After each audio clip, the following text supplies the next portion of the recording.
मुर्तज़ा ज़रा बताइएगा, हसन नवाज के जो बैंक्रप्सी वाला केस है उस हवाले से मैं आपसे पूछना चाहूँगी क्या एग्जैक्टली केस है और क्या ये उसी तरह है जैसे अमेरिका में तो बहुत कॉमन है कि अपनी लाइबिलिटीज़ से जान छुड़ाने के लिए आप बैंक्रप्सी जो है वो फाइल कर देते हैं क्योंकि इन द एंड आपको पेमेंट ना करनी पड़े, so it's very common there, is it that? क्या केस है प्लीज़ बताइएगा ज़रा। जी एग्जैक्टली, ये बिल्कुल जो लाइबिलिटीज से जो जान छुड़ाने का केस है। मैं देख रहा था कि बहुत सारी जगहों पे रिपोर्ट हुआ कि ये टैक्स इवेजन का केस है। टैक्स इवेजन नहीं है। टैक्स इवेजन अगर हो तो टैक्स इवेजन में आपको क्राउन प्रोसिक्यूशन आपको प्रोसिक्यूट करती है और आपको जेल जाना पड़ता है। ये है सिविल केस है।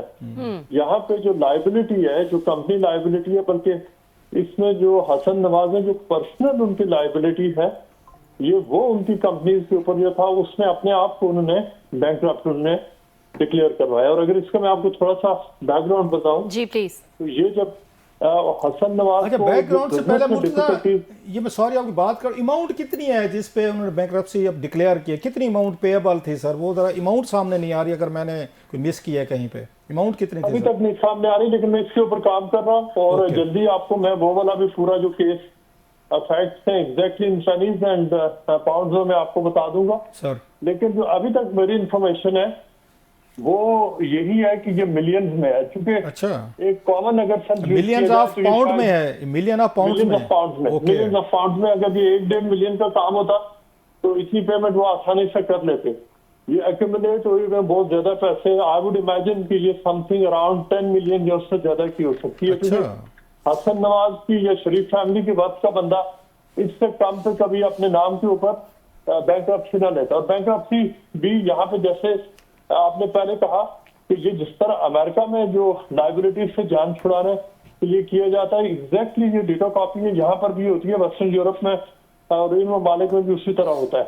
लेकिन इसमें एक नुकसान ये है कि 6 ईयर्स तक के लिए आपका जो बैंक अकाउंट में आप पैसे नहीं रख सकते, 6 ईयर्स के लिए आप कोई कंपनी डायरेक्टर नहीं बन सकते, और है ये सिविल केस 6 साल के बाद आपको क्लीन चिट मिल जाती है। लेकिन अब यहाँ पे और भी बहुत सारे कवानीन आ रहे हैं इस हवाले से हुकूमत इन लूप होल्स को वो स्ट्रेंथन करने के लिए। लेकिन बहरहाल जो बैंकरप्सी जो सिंपल टर्म्स में वही लोग लेते हैं जो जिनके ऊपर, यहाँ अच्छा एक और तरीका है कि बहुत सारे लोग जो केसेस आ जाते हैं, डेफामेशन केसेस आ जाते हैं, वो कंपनी की बैंकरप्सी दे देते हैं और कंपनी में ओबीएसटी को डायरेक्टर होता है वो अपने नाम के ऊपर। आपने पाकिस्तान में ऐसे कई केसेस हुए हैं, कुछ चैनल ने यही कुछ किया जो आप बता रहे हैं ना, एक कंपनी को डिक्लेयर कर दिया बैंकरप्ट और दूसरी खोल के फिर अपनी माजी में होती रही हैं चीज़ें, फेयर इनफ। लेकिन जरा ये हमें इसका ये बताएगा कि केस जो है अप्रैल का है, अगर मैंने ठीक पढ़ा है, अप्रैल का केस अब हमारे सामने आ रहा है। नंबर 1 कि ये मतलब 5-6 महीने अगर किसी को पता नहीं चला, खबर आप सामने आई है। दूसरा ये है कि आपकी उनसे कोई बातचीत नहीं हुई उनके हसन नवाज से, उनकी फैमिली से? साफ ज़रा आप मिलते रहते हैं, बीइंग ए जर्नलिस्ट आप उनसे वर्जन भी लेते हैं, वर्जन लेने की आपने कोशिश नहीं की कि क्यों बैंकरप्सी डिक्लेयर की है और कितने पैसे हैं, या क्या इतनी कैलकुलेशन की होगी ऑफ कोर्स उन्होंने जो आप 6 साल वाली बता रहे हैं? कोई राब्ता नहीं हुआ आपका उनसे सर? मैंने उसी वक्त उनको अपना वो क्वेश्चन लिख के भेज दिए थे जब हमारे हिस्टोरिकल सबसे पहले जो जियो पे चली थी उससे पहले, लेकिन उनका जवाब ये आया कि वो ट्रैवल में है और वो इस हवाले से रब्ता करेंगे, और अभी तक उन्होंने जवाब तो नहीं दिया। लेकिन चूंकि यहाँ पे वर्जन तो ऑब्वियसली ऐसे केस है, मतलब बंदा क्या वो इंटरव्यू देंगे, वो तो बहुत क्लियरली डेमोन्स्ट्रेटेड है कि हुआ क्या, और वो जो गजट है, ऑफिशियल गजट है, उस पर खबर आ गई। जो अच्छा, ये खबर तो वही वाली बात अप्रैल की स्टोरी थी, मतलब वो थी, वो लेटर था या गजट था, तो अब आया आप तक, मतलब आप खबर पर बाज़वा होती है, खबर बहुत बढ़िया नो डाउट, तो लेकिन ये थोड़ी सी 5-6 महीने मतलब है उन्होंने छुपाए रखी, छुप गई, या रिपोर्टर्स को नहीं पता चला? यहाँ तक खिलासा साहब मुझे जरूर पता था कि उनका जो इंसॉल्वेंसी कोर्ट है रोल्स बिल्डिंग है, वहां पे कोई केस चल रहा है, लेकिन केस की एग्जैक्ट नेचर क्या थी ये नहीं पता चल सकी थी, इसलिए कि यहाँ पर लोगों के मुख्तलिफ मामला वो कोर्ट कचहरी में ही होते हैं। लेकिन एग्जैक्ट ये क्या इंसॉल्वेंसी की तरफ जाएगा, फ्रैंकली ये किसी को नहीं पता था। ये मुझे जरूर किसी ने इन्फॉर्म किया था कि हसन नवाज का जो टैक्स लाइबिलिटीज के हवाले से कोई केस है, लेकिन ये केसेस तो ये भी मुझे बताया गया था कि ये जो कोविड के बाद जब कोविड आया था उस वक्त हसन नवाज का बिजनेस था, उसने सफर किया था, ब्रेक्सिट था, फिर कोविड था, फिर हसन नवाज के अपने हेल्थ के बड़े सीरियस इश्यूज चल रहे थे, यहाँ तक तो जनरल नॉलेज था। लेकिन ये अंदाजा किसी को नहीं था कि वो इवेंचुअली मतलब अपने आप को बैंकरप्ट डिक्लेयर अच्छा, करेंगे। आपको मुर्तजा याद होगा, आप स्टोरीज फॉलो करते रहे, हम भी यहाँ से करते रहे, कि जब ये एवन फील्ड ये फ्लैट्स का मामला आया था तो उस वक्त भी हसन नवाज के इंटरव्यू ने प्रॉब्लम पैदा किए थे। इफ़ यू रिमेंबर, BBC के साथ जो इंटरव्यू दिया था उसमें उन्होंने कहा था मुझे रेंट पे रह रहे हैं, इस तरह की चीज़ें, पहले बयानात थे शायद हमारी प्रॉपर्टी है।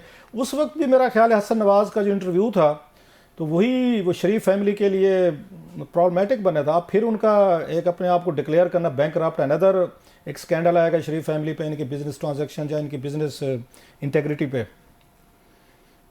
लेकिन ये वाला तो मैं समझता हूँ कि देखें वो तो उस वक्त जो उन्होंने वर्जन दिया था, देखें वो उन्होंने लीगली ठीक कहा था कि वो रेंट पे रह रहे हैं। होता ये है कि यहाँ पे जो अमीर लोग हैं उन्होंने देखे उनके घर यूके में है, उन्होंने उनको रजिस्टर करवाया है, वो ऑफशोर में वो कंपनी से कंपनी को लीज किया हुआ है, तो मुख्तलिफ कॉम्प्लेक्स स्ट्रक्चर क्रिएट करके एक ही बंदे ने पाकिस्तान में तो आम आदमी नहीं समझता ना सर, ये तो लीगैलिटीज हैं, ये तो कवर है ना, लेयर्स हैं डिफरेंट, वो जो ऑफशोर होती हैं। फिर आम आदमी तो सीधा सीधा समझता है ना कि देखे अपने घर में रह रहे हैं और कहते हैं हम किराए पे रह रहे हैं। आम आदमी तो ये समझते हैं पाकिस्तान। एग्जैक्टली वो तो आज भी लोग वही पूछते हैं। लेकिन यहाँ पे देखें अपने नाम के ऊपर बैंकरप्सी ले लेना ये बहुत बड़ा स्टेप है, और खास तौर पे उस वक्त जब पाकिस्तान में आपकी हुकूमत है, मतलब आप वहां पे प्राइम मिनिस्टर आपकी चाचा है, आपके वालिद एक्चुअली डिफेक्टो प्राइम मिनिस्टर है, चीफ मिनिस्टर भी हैं, मामलात मुल्क के चला रहे, और आप मतलब अगर तो नाम के ऊपर आप बैंकरप्सी ले रहे हैं तो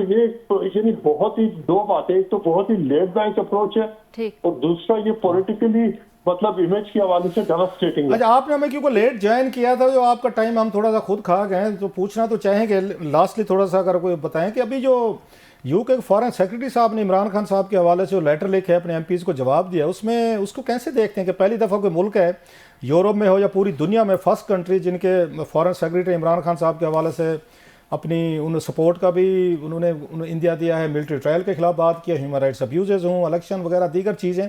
इसको आप कैसे देखते हैं कि यूके की पॉलिसी में चेंज आ रहा है? माजी की जो हुकूमतें थीं उनमें कोई दिलचस्पी नहीं दिखाई थी खान साहब में, ये न्यू जो उनकी आई है लेबर पार्टी आई है तो इनकी अप्रोच में चेंज है, खान साहब की तरफ सिंपैथेटिक है ये और कुछ कर पाएंगे, रिहा करवा लेंगे?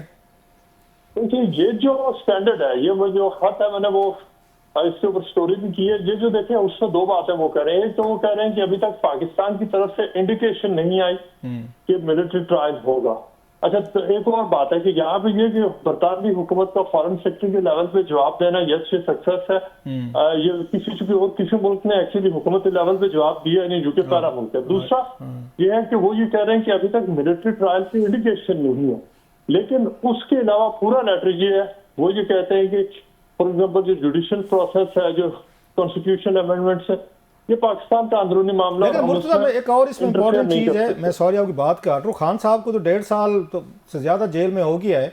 अब तक की जो उनकी हुकूमतें थी, इवन यहाँ का जो उनका स्टाफ था डिप्लोमेटिक, वो मतलब जाके मिल रहे थे, मुलाकातें कर रहे थे हुकूमत से, एस्टेब्लिशमेंट से, लेकिन कभी ओपनली उन्होंने नहीं किया था। FCO ने कभी इस पर बात नहीं की थी। ये फर्स्ट टाइम है कि उनके फॉरेन सेक्रेटरी ने बोला है और बड़ा खुल के बात की है, स्पेशली मिलिट्री ट्रायल पे, फ्रीडम ऑफ एक्सप्रेशन पे, ह्यूमन राइट्स से रिलेटेड चीज़ों पे।